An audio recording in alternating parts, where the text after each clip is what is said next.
Hey everyone, welcome back to my YouTube channel. आज मैं बहुत दिनों के बाद आप लोगों के सामने हूँ, बट आई रियली प्रॉमिस के now onwards I definitely try to be very very regular with every update which is possible for all of you.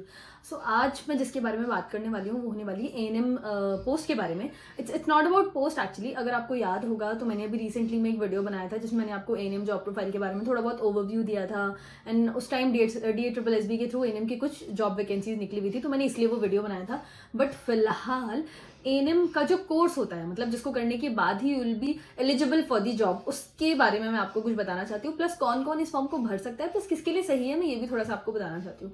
देखो, ANM auxiliary nursing and midwifery मैंने पहले ही आप लोगों को बताया था। It's a 2 year diploma course जो कि 12th के बाद होता है। लाइक आप बायो स्टूडेंट हो, आप नॉन बायो स्टूडेंट हो, आप कोई भी, आपका 12th किसी भी स्ट्रीम से है, आप एएनएम कोर्स के लिए एलिजिबल हैं। दिल्ली के लिए ही डेडिकेटेड होने वाला है। दिल्ली की ही बात कर रही हूँ मैं। दिल्ली में एएनएम कोर्स के लिए सिर्फ 2 रेगुलर कॉलेज है जो कि गवर्नमेंट है। बाकी और भी बहुत सारे कॉलेजेस है, बाबा हरिदास, मतलब और बहुत सारे प्राइवेट कॉलेजेस है। बट अगर मैं गवर्नमेंट की बात करूँ तो सिर्फ 2 ही गवर्नमेंट कॉलेजेस है। एक हो गया हमारा RHTC Najafgarh rural health training centre, और एक हो गया लेडी रीडिंग, है ना, लेडी रीडिंग मेडिकल स्कूल करके कॉलेज है जिसको बाड़ा हिंदूराव भी बोलते हैं। तो ये 2 ही गवर्नमेंट कॉलेजेस हैं जो एएनएम कोर्स कराता है गवर्नमेंट से, है ना, जिसमें मतलब बहुत ही मिनिमम फीस होती है। इसकी कौन कौन इसको कर सकता है? एक तो अगर आप 12th पास हैं, ठीक है, अगर आप 12th पास हैं, या फिर मतलब बहुत सारे ऐसे लोग होते हैं जिन्होंने मान लो नर्सिंग में एडमिशन लिया था, मतलब नर्सिंग के लिए एग्जाम्स दिए थे, BSc नर्सिंग के लिए, GNM के लिए, या और भी किसी मेडिकल कोर्स के लिए, बट अनफॉर्चुनेटली उनका सिलेक्शन उसमें नहीं आ पाया, और आप नहीं चाहते कि आपका टाइम खराब हो, आपका ईयर वेस्ट हो, मतलब आप स्टडी करना चाहते हो, तो this can be your opportunity. क्योंकि उसका एग्जाम, अगर आपने नर्सिंग के लिए प्रिपेयर किया है या और किसी मेड कोर्स के लिए प्रिपेयर किया है, तो आप इस एग्जाम को भी दे सकते हो। उसका एग्जाम का जो लेवल है वो ईजी ही रहने वाला है, इनफैक्ट उससे कम ही, उससे ईजी ही रहने वाला है। तो आप इजीली इस एग्जाम को देकर क्लियर कर सकते हो। ये एएनएम का 2 ईयर्स का कोर्स होगा। 2 ईयर्स के बाद आप किसी भी, अगर आप गवर्नमेंट के लिए अप्लाई कर रहे हो तो डिस्पेंसरी में आपको जॉब मिलेगी। इसके बाद 6 घंटे की जॉब होती है, 8 बजे से लेकर 2 बजे तक की जॉब होती है मोस्ट प्रॉबेबली। और डिस्पेंसरी काम होता है, लाइक डिस्पेंसरी जो है वो इम्यूनाइजेशन सर्विसेज पे फोकस करता है। तो मेटर्नल केयर सर्विसेज हो गई, ENCs को देखना, इम्यूनाइजेशन करना, बॉडी में इम्यूनाइजेशन के प्रोग्राम्स करना, बेसिकली ये वाले जो काम होते हैं ये एएनएम्स के काम होते हैं, जो कि प्राइमरी हेल्थ सेंटर्स में इनकी जॉब लोकेशन होती है या फिर डिस्पेंसरीज होती है। तो ये कुछ हो गया एएनएम की जॉब प्रोफाइल के बारे में। अगर आप मतलब ऑलरेडी इन सब चीज़ों से अवेयर हैं, ऑलरेडी आप चाहते थे कि मेरा एडमिशन BSc नर्सिंग में हो जाए या फिर GNM में हो जाए या फिर और भी किसी मेडिकल कोर्स में हो जाए, तो ANM can be your option. अगर 12th स्टूडेंट है ना, 12th आपने किया हुआ है, आपने बायो से किया हुआ है, तो डेफिनेटली आप BSc नर्सिंग के लिए ऑप्ट कीजिए। बट किसी रीजन से आप BSc नर्सिंग का एग्जाम नहीं क्लियर कर पाते हैं एंड आप नहीं चाहते कि आपका ईयर वेस्ट हो, तो डेफिनेटली आप एएनएम के लिए अप्लाई जरूर कीजिएगा, क्योंकि बहुत ही ईजी एग्जाम होने वाला है। अगर आपने BSc के लिए प्रिपेयर किया तो एएनएम का एग्जाम तो आप यूँ निकाल दोगे। तो चलिए हम बात करते हैं उसी एग्जाम के लिए, मतलब उसी कोर्स के एग्जाम के लिए फिलहाल एएनएम के फॉर्म निकले हुए हैं, जिसको हम बोलते हैं कंबाइंड एंट्रेंस टेस्ट, जो कि मैंने आपको बताया दिल्ली के जो 2 कॉलेज हैं RHTC और नजफगढ़, इनका एक साथ में कंबाइंड एंट्रेंस टेस्ट होगा, जिसके बेसिस पर आपको एएनएम में सीट मिलेगी। अब एएनएम की सीट की मैं बात करूँ, 2 कॉलेजेस है, मैंने बता दिया। टोटल 88 सीट्स हैं इंडिविजुअल, मतलब RHTC और लेडी रीडिंग को मिलाकर टोटल 88 सीट है, मतलब एक एक कॉलेज 44 सीट्स अपनी कैरी कर रहा है, जिसके लिए वो एक ही एग्जाम कंडक्ट करेगा।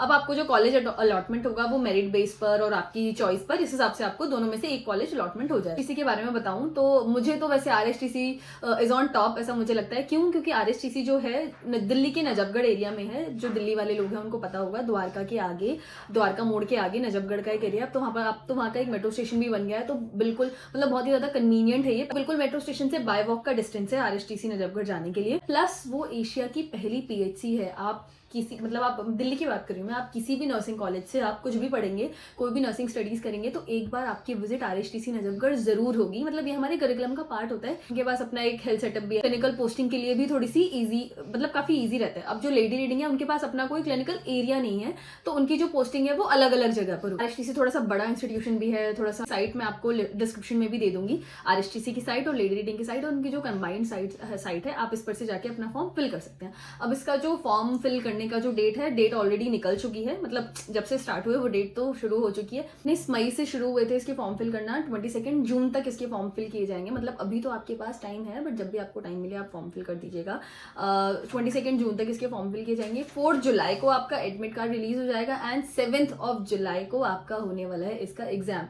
रिजल्ट भी 7 जुलाई को एग्जाम ले रहे हैं और 12 जुलाई को इसका रिजल्ट भी आ जाएगा, मतलब 5 दिन के अंदर रिजल्ट भी आ जाएगा। फिर 17, 18, 19 में इनकी काउंसलिंग होगी, फिर उसके बाद एडमिशन होंगे। बेसिकली अगस्त से आपका सेशन शुरू हो जाएगा जो लोग इस एग्जाम को क्लियर करते हैं तो।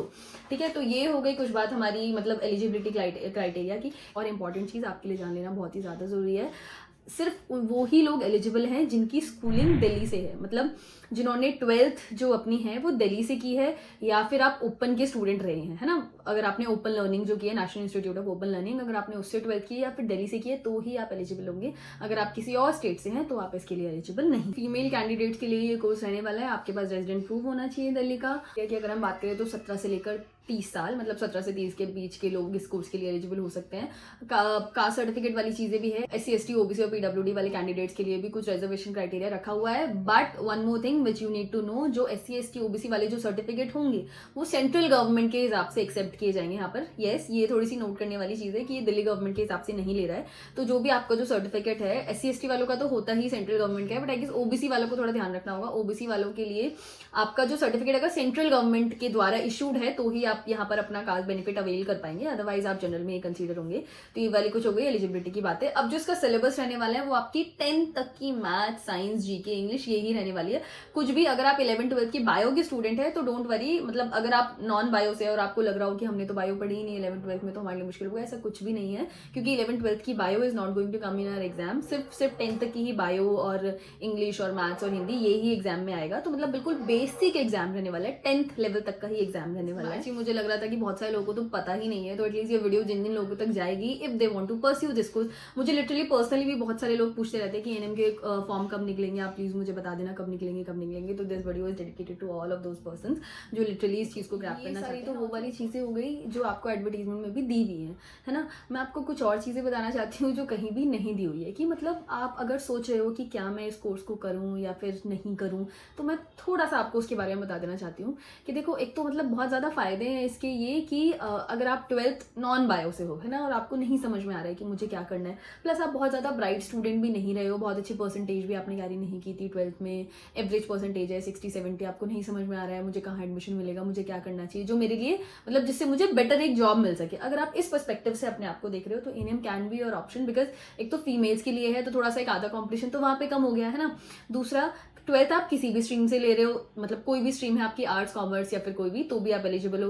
तीसरा कि सिर्फ 2 साल का डिप्लोमा कोर्स है ये, सिर्फ 2 साल का, पर अवेयर ऑफ नर्सिंग बैकग्राउंड की, मतलब उसमें क्या क्या हमें पढ़ना पड़ता है, क्या क्या चीज़ें होती है, कितना वास्ट है, क्या है ना। अगर ये वाली चीज़ों से आप कंफर्टेबल हो, फेमिलियर हो, तो ANM can be your option, because सिर्फ 2 साल का कोर्स है। बाकी BSc नर्सिंग तो 4 साल 4.5 साल और बहुत ज़्यादा मुश्किल भी होता है। मुश्किल एनएम भी है, बट स्टिल वो सिर्फ 2 साल का है। 2 साल में आपकी सारी मुश्किलें खत्म हो जाएंगी। एंड एनएम कोर्स परस्यू करने के बाद आप एलिजिबल हो जाते हो, मतलब जब आपको RN का रजिस्ट्रेशन मिल जाएगा तो आप जॉब के लिए फॉर्म फिल कर सकते हो।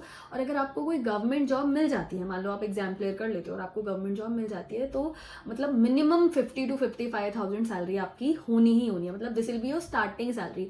प्लस जो वर्किंग आवर्स है वो भी काफ़ी कम है, काम है, बट मतलब ऐसा भी नहीं है कि कुछ बहुत ही मुश्किल है एकदम, बहुत ही मतलब बहुत ज़्यादा हैवी वर्कलोड है, ऐसा कुछ नहीं है। That depends upon your area कि आपको कहाँ पोस्टिंग मिलती है। लेट्स से आपको किसी रूरल एरिया के डिस्पेंसरी में मिल जाता है तो वहाँ पर तो आपको डेफिनेटली काम होगा क्योंकि वहाँ पर लोग हैं, बट आपको कोई अच्छे एरिया में मिलती है, का वर्कलोड भी कंपैरेटिवली कम होता है। तो ये हो गया थोड़ा सा जॉब प्रोफाइल। मतलब सिर्फ 2 साल का जो डिप्लोमा कोर्स है वो आपको इतनी अच्छी सैलरी दे रहा है। मतलब अगर आपने अभी 12th पास किया है, लेट्स से आप 17 ईयर्स के हो, 18 ईयर्स के हो, आपने 2 साल का डिप्लोमा कोर्स किया एंड 2 साल के बाद लेट्स से वैकेंसी भी आ जाती है ना, आपने फॉर्म फिल किया ना, आपको सिलेक्शन भी मिल जाता है। तो देखो मतलब आप इतनी यंग एज में आपको एक अच्छी खासी सैलरी मिलेगी, प्लस आपके वर्किंग आवर्स भी बहुत कम होंगे। स्पेशली फॉर अ फीमेल तो बहुत ही ज़्यादा सूदिंग रहेगा कि वो सब चीज़ें मैनेज कर सकती है। मतलब वो जो स्कूल वाली जॉब होती है ना, सुबह जाओ दोपहर में आ जाओ, वो वाली जॉब आपकी रहेगी इसमें। तो मतलब मैंने बहुत सारे ऐसे लोग देखे हैं जो बहुत ही कंफर्टेबल होते हैं एनएम की जॉब में। वो क्या कहते हैं कि हमें हॉस्पिटल में नहीं जाना, एक तो हम हॉस्पिटल के इन्फेक्शन से भी बच गए, दूसरा हम नाइट शिफ्ट से भी बच गए। तो मतलब these are like different perspective. तो मैं आपको थोड़ा सा ये बता रही हूँ। तो अगर आप बिल्कुल कंफ्यूज है कि क्या करना चाहिए क्या करना नहीं चाहिए, तो एक बार आप इसकी तरफ देख सकते हैं। एंड ऑल्सो जो लोग 12th अपियरिंग 2024 में, आप भी एलिजिबल हैं इसके लिए। तो अगर आपको लग रहा है कि हमारे लिए तो 1 साल खराब हो जाएगा, तो आपको 1 साल खराब नहीं। All about this. अगर आपको कोई और भी डाउट होगा कि मैंने सैलरी वैलरी एंड ऑल सब कुछ मैंने बता दिया है, बाकी आपको फॉर्म फिल करना हो तो आप डिस्क्रिप्शन में आपको इसकी वेबसाइट मिल जाए। और अगर आपको इसका पूरा नोटिफिकेशन चाहिए तो आप मेरा टेलीग्राम चैनल ज्वाइन कर लीजिएगा, मैं वहाँ पर इसकी पूरी PDF शेयर कर दूंगी। और भी इसके अलावा कोई डिटेल चाहिए हो तो you can ping me over there and you can follow me and comment your question below. I'll definitely try to answer all of those. So that's all for this video. तब तक के लिए अपना ध्यान रखिएगा and bye bye. Thanks for watching.